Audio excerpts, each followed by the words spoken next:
आज के क्लास में कुछ ऐसे शब्दों को पढ़ाऊंगी जिनका कलेक्शन अगर आपके पास हुआ, मतलब है जो आपको अगर याद हुए रूल्स के साथ, तो आप इतनी जल्दी आप में इंप्रूवमेंट आएगी अंग्रेजी बोलने की ना, जिसके बारे में आपने खुद ने भी नहीं सोचा होगा।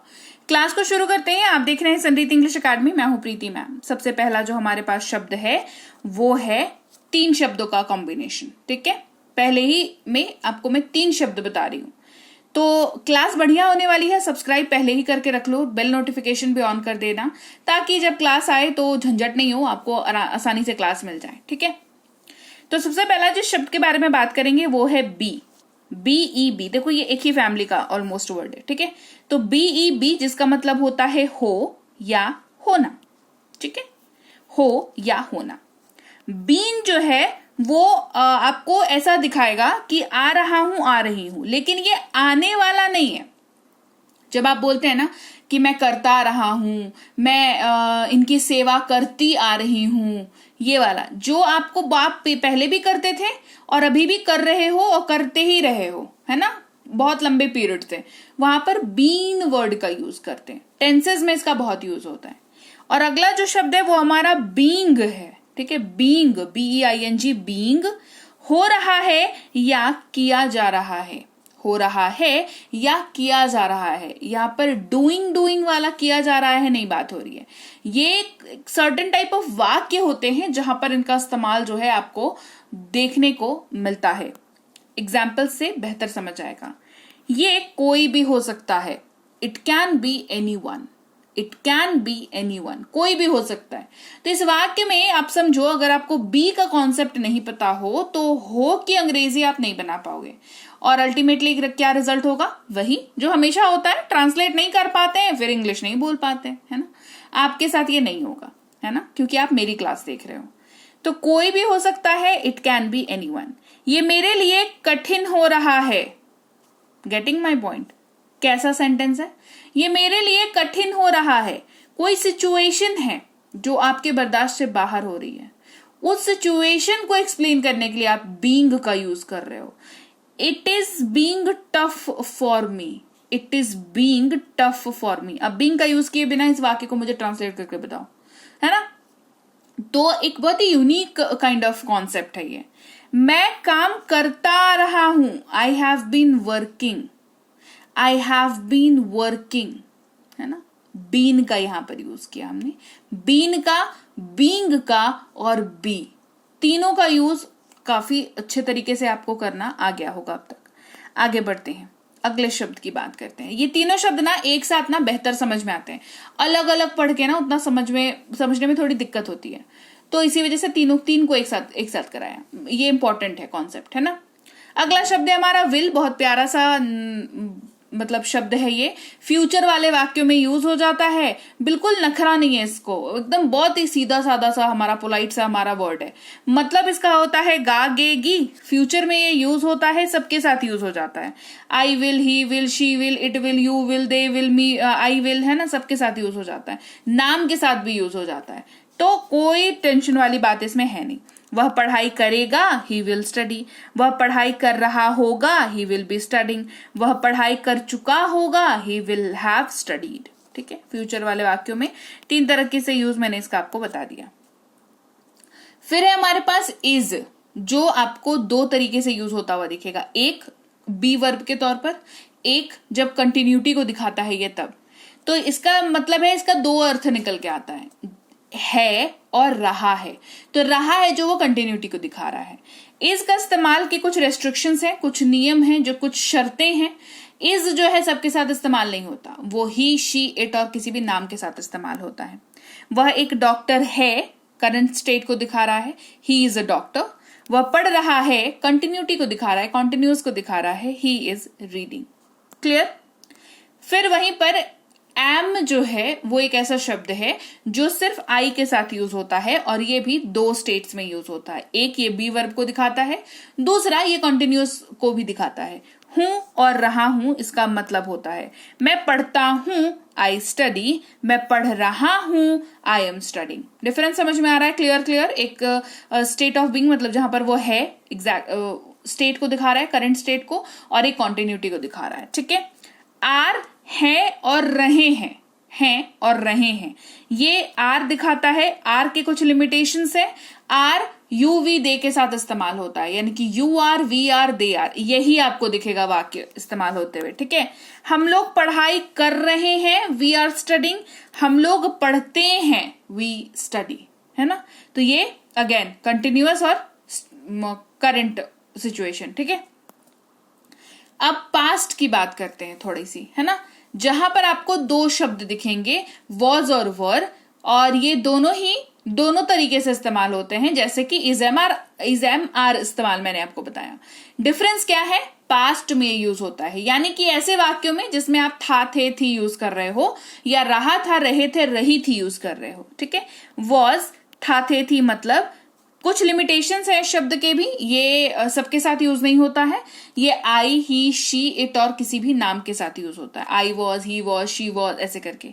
मैं एक लेखक था, आई वॉज अ राइटर। मैं दौड़ रहा था, आई वॉज रनिंग, दोनों स्टेट, ठीक है। मैं लिख रहा था, आई वॉज राइटिंग, यहां पर रहा था, रही थी, रहे थे वाला सीन बन गया, है ना। फिर है वर, थे या थी इसका इस्तेमाल होता है, ये वर्क वॉज का ही समवॉट कह लीजिए एक्सटेंडेड यूजेज, मतलब एक्सटेंडेड नहीं, डिफरेंट वर्ड है, पर वॉज और वर जो है वो साथ में ही जाते हैं। क्यों जाते हैं, क्योंकि अगर इनको साथ में नहीं पढ़ाऊंगी तो फिर कॉन्सेप्ट बिल्कुल ही अलग अलग लगेगा, बिल्कुल उड़ा उड़ा सा लगेगा, तो फिर आपको याद रखने में तकलीफ होगी। वॉज हमने याद कर लिया, वर देख लो। वर के लिमिटेशंस क्या है कि वॉज जिनके साथ नहीं यूज होता है उनके साथ वर यूज होता है, यानी कि वॉज जो है वो I you we they, I he she it name के साथ यूज हुआ। छूटा क्या, यू वी और दे छूटा, इनके साथ वर यूज होगा। You were, they were, we were. हम खेल रहे थे, वी वर प्लेइंग। हम व्यापारी थे, वी वर बिजनेसमैन। कॉन्टिन्यूअस और करंट स्टेट दोनों में यूज हो जाता है, यानी कि थे, थी, रहे थे, रही थी, इस तरीके से यूज होता है। अगला शब्द हमारा है कैन, जो काफी इंपॉर्टेंट, आज का जो क्लास अभी तक मैं करा रही हूं ना आपको, ये वाला क्लास जो है, इसमें एक भी शब्द ऐसा नहीं है ना जिसको आप अपनी जिंदगी से उठा कर फेंक दो और फिर आप कहो कि हाँ भाई हमें तो अंग्रेजी आती है। भाई अंग्रेजी आती है, ये कॉन्फिडेंस लाने के लिए ये शब्द आपको अपनी जिंदगी में चाहिए ही चाहिए, चाहे कुछ कर लो, है ना, चाहिए ये सारे शब्द। अभी तक जो कराया वो कर लिया, अभी ये वाला सेट जो है नया चालू हुआ, है ना, जहां पर कुछ ऐसे शब्दों को हम पढ़ेंगे जो वाक्य में थोड़ा सा और आगे बढ़ाएंगे आपको अपने बातचीत में। ये है शब्द कैन, जो आपकी क्षमता के बारे में बात करता है, या किसी की भी क्षमता के बारे में बात करता है, फॉर दैट मैटर, है ना। जहां पर आप इन वाक्यों का इस्तेमाल करते हैं, सकता है, सकती है, सकते हैं, सकता हूं, आप किसी चीज को कर पाने की क्षमता के रिस्पेक्टिव में बात कर रहे हो तो आपको कैन का यूज करना है। हम लोग ये कर सकते हैं, वी कैन डू दिस, ठीक है। वहीं पर जब आप सकता है, सकती है, सकता हूं, सकते हैं का यूज कर रहे हो, लेकिन वाक्य में थोड़ी सी नरमी है, वाक्य जो है परमिशन लेने वाला है, वाक्य जो है वो आपका रिक्वेस्ट करने वाला है, तो कैन नहीं यूज करेंगे, मे का यूज होगा। वाक्य के टोन के ऊपर आपका वर्ड बदलेगा इंग्लिश में, ठीक है। क्या मैं आपकी मदद कर सकता हूं, मे आई हेल्प यू, आप पूछ रहे हो, you are asking, you are taking permission, because नहीं बोला तो फालतू में मदद करने जाओगे, बोलेगा बोला था क्या तुमको मदद करने के लिए, क्यों आए मदद करने के लिए, ऐसे वाली सिचुएशन हो सकती है। तो ये सिचुएशन को अवॉइड करने के लिए पूछ लो, और जब पूछो तो मे का यूज करो, मे आई हेल्प यू, ठीक है। चलो, वहीं पर सका, सकी, सके अगर आप यूज कर रहे हो, है ना, या पाया, पाई, पाए यूज कर रहे हो तो कुड का यूज करना। सकता था, सकती थी, सकते थे जो है स्पेशल केस होता है जहां पर कुड यूज होता है, तो लेट्स नॉट डिस्कस दिस आज की क्लास में। ये अपने आप में एक पूरा लेसन बन जाएगा, है ना, जहां पर कुड जो है सकता था, सकती थी, सकते थे तौर पर यूज होगा, वो किसी और दिन करा दूंगी। फिलहाल कुड का बेसिक यूज जो है सकता, सका, सकी, सके और पाया, पाई, पाए पढ़ लो, ठीक है। ये पास्ट है कैन वर्ड का। अच्छा, एक चीज मैंने बताई क्या, कैन में ये जो है दोनों ही सबके साथ यूज होते हैं, I can, we can, you can, they can, सबके साथ यूज हो जाएगा। कुड भी सेम वैसा ही जाएगा, सबके साथ यूज हो जाएगा। मैं ये नहीं कर सका या मैं ये नहीं कर पाया, I could not do this, I could not do this या इट, कुछ भी यूज करो। फिर है कैन बी, शुरुआत में पढ़ाया बी का एप्लीकेशन देखो, कैन के साथ जब लगेगा तो मतलब हो जाएगा जा सकता है, जा सकती है, जा सकता है, ले जा सकते हैं, लेकिन ये जाने वाला गो वाला जाना नहीं है। किया जा सकता है, खेला जा सकता है, बोला जा सकता है, ये वाला है ना। कोई चीज का संभावना जब बन रहा है, क्या ऐसा किया जा सकता है करके आप ऐसे कर रहे हो, तो ये भी सबके साथ यूज होता है। जैसे उसे धोखा दिया जा सकता है, ही कैन बी चीटेड। ठीक है, फिर अगला ये वाला एक सेट हुआ। ठीक है, अब अगला सेट जो है वो देखो हैव हैज का सेट है, जो काफी इंपॉर्टेंट वर्ड है। वाक्य बनाओ, टेंसेस बेस्ड वाक्य बनाओ, काम आना है। नॉर्मल वाक्य बनाओ तो भी काम आएगा, टेंस बेस्ड वाक्य बनाओ तो भी काम आएगा। ये एकदम बिल्कुल ऐसे वाले वर्ड है। ठीक है, हैज, हैव, हैड, ये तीनों ऐसा ही वर्ड है, वेरी इंपॉर्टेंट। हैज और हैव जो है ये साथ साथ चलते हैं। क्यों? क्योंकि ये दोनों प्रेजेंट में यूज होते हैं। ये दोनों आपके दो तरीके से यूज होते हैं, मेन वर्ब, हेल्पिंग वर्ब। और जब ये मेन वर्ब पे यूज होते हैं तो इनका मतलब होता है पास है। हैव जब यूज करोगे तो IUVD का, इसका रेस्ट्रिक्शन है कुछ कि हैव IUVD के साथ यूज होगा। आई हैव अ बुक, मेरे पास एक बुक है, आई हैव अ बुक। वहीं पर हैज जो है ही शी इट नेम के साथ यूज होगा, मतलब जो हैव के पास छूटा वो हैज के पास है। ठीक है, उनके पास एक कार है, ही हैज अ कार। वहीं पर हेल्प, ये वाला जो यूज था वो मेन वर्ब का यूज था। अभी हेल्पिंग वर्ब का यूज समझो, जहां पर ये हेल्प करेंगे इसको बनने में, वाक्य बनने में। ठीक है, आप पढ़ाई कर चुके हैं, यू हैव स्टडीड। यहाँ पर सीधे सीधे हैव हैज का आपको मतलब नहीं दिखेगा, एकदम एग्जैक्ट ट्रांसलेशन टाइप, लेकिन ये यहाँ पर नहीं होंगे तो ये वाक्य बनेगा भी नहीं, ऐसा वाला सीन है। और रूल जो है वो सेम रहेगा दोनों ही केसेस में। आप पढ़ाई कर चुके होंगे, you will have studied. Has की बात करें हेल्पिंग वर्ब में तो ये रूल तो सेम रहेगा, ही शी इट नेम के साथ यूज। उसने पढ़ाई कर ली है, he has studied. Have has साथ में चला। ठीक है, अब हैड की बात करते हैं तो हैज, हैव, हैड ये तीनों आपको एक जैसे लगेंगे पर, और एक साथ होते भी हैं पर थोड़े से अलग हैं। थोड़े से अलग कहां पर है? ये टेंसेस में, काल में अलग हैं। हैव हैज जहां पर प्रेजेंट में यूज होता है, हैड वहीं पर पास्ट में यूज होता है। तो ऐसे वाक्य में जिसमें आप पास था यूज कर रहे हो तो आप हैड का यूज करोगे, और ये इसका मेन वर्ब का यूजेज है। ये भी बहुत प्यारा सा शब्द है, सबके साथ यूज होता है। I had, you had, we had, they had, Rohan had, Reema had, सबके साथ यूज होता है। उनके पास एक कार था, they had a car. Had helping verb के तौर पर भी यूज होता है, जहां पर आपको इसको यूज करना है टेंसेस में, टेंसेस बेस्ड वाक्यों में। वह पढ़ाई कर चुका था, he had studied. Same logic, सीधा सीधा आप रिलेट नहीं कर पाओगे बट है वो वाक्य, नहीं होगा नहीं बनेगा। ठीक है, रूल यहां पर भी सेम रहेगा हैड का। ठीक है, अब हम लोग अगले सेट ऑफ वर्ड्स की बात करते हैं, जहां पर टू का एप्लीकेशन हम लोग देखते हैं, जो आपके वाक्य को बनाने के अनुभव को बिल्कुल ही अमेजिंग कर देता है। सबसे पहला है अबाउट टू।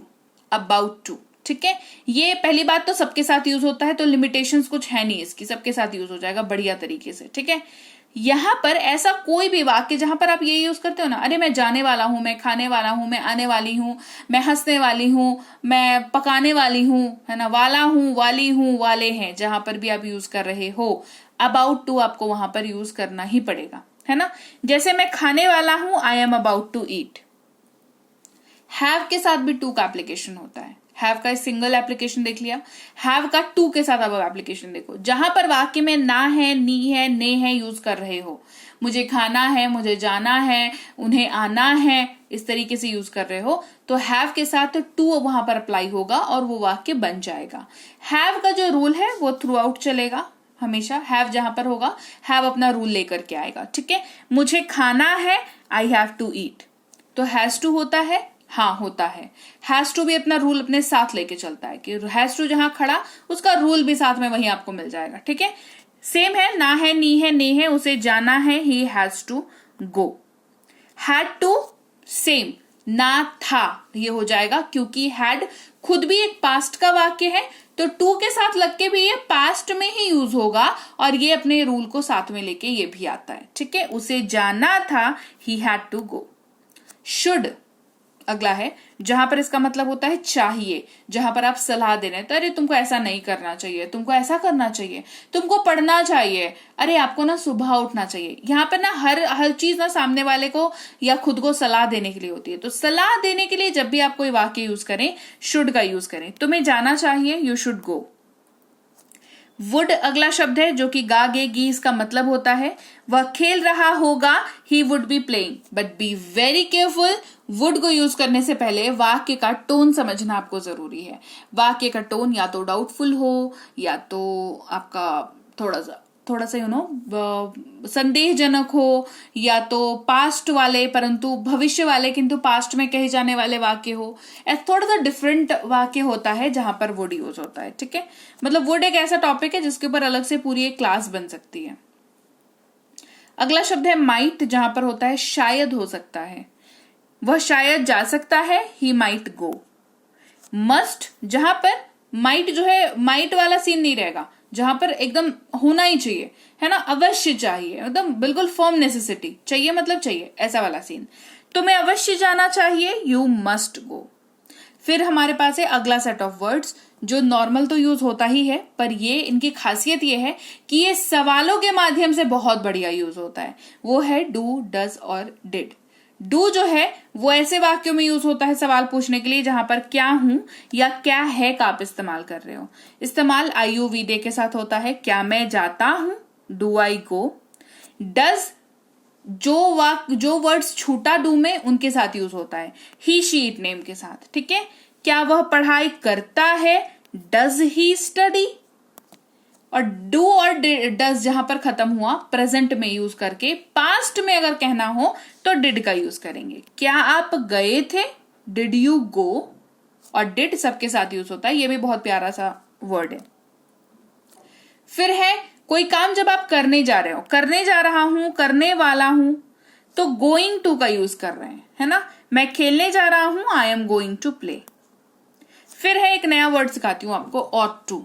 ठीक है, बहुत ज्यादा आपने इसका इस्तेमाल तो नहीं सुना होगा, बट हाँ जान के रखो, यू नेवर नो कब आपको इसका इस्तेमाल पड़े। ऑटो जो है इसका मतलब होता है चाहिए, लेकिन ये जिम्मेदारी भरा शब्द है और जिम्मेदारी दिखाने के लिए ही यूज किया जाता है। आपको महिलाओं का सम्मान करना चाहिए, you ought to respect women. देखो शुड से ये कैसे डिफरेंट है।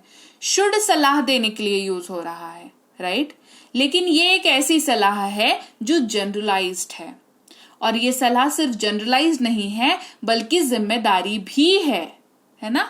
इसी वजह से ऑट टू का यूज हुआ। तो ये बहुत बेसिक डिफरेंस है शुड में और ऑट टू में, रिस्पॉन्सिबिलिटी वाला। ठीक है, तो लीजिए ये थी आज की क्लास जहां पर हमने सीखे कुछ ऐसे शब्द जिनका कलेक्शन अगर आपके दिमाग में हुआ, प्रिंट हो गया आपके दिमाग में, ये आपके दिमाग ने इन शब्दों को, इनका मतलब, इनका रूल्स को सोख लिया अगर आपके दिमाग ने, तो फिर आपकी जबान से ऑटोमेटिकली अंग्रेजी निकलना तय है। क्लास कैसी लगी कमेंट करके फटाफट से बताना। आप देख रहे हैं संरीत इंग्लिश अकेडमी, मैं हूं प्रीति मैम। सब्सक्राइब करके बेल नोटिफिकेशन ऑन कर देना। ये कोर्सेज हैं जो हमारी ऐप पर अवेलेबल हैं, संरीत इंग्लिश अकेडमी ऐप पर डाउनलोड इंस्टॉल कर लेना। ये वाला नंबर है, ये वाले नंबर पर आप व्हाट्सएप मैसेज करके आप डिस्कस कर सकते हो कि आपको कौन सा कोर्स लेना चाहिए। ई बुक्स हमारी हैं इस वेबसाइट पर अवेलेबल। ई बुक्स का मतलब होता है PDF वाली किताबें, तो आप इनको डाउनलोड जरूर करें आप जब भी इन्हें लें। व्हाट्सएप का ग्रुप, टेलीग्राम का चैनल जरूर ज्वाइन करके रखें ताकि आने वाली क्लासेस की नोटिफिकेशंस आपको आपके सीधे आपके व्हाट्सएप पर ही मिल जाया करें और आप आसानी से घर के कंफर्ट में बैठ करके क्लासेस को अटेंड कर पाएं। मैं आपसे मिलूंगी आपकी अगली क्लास में। Till then thank you so much for watching. Stay tuned to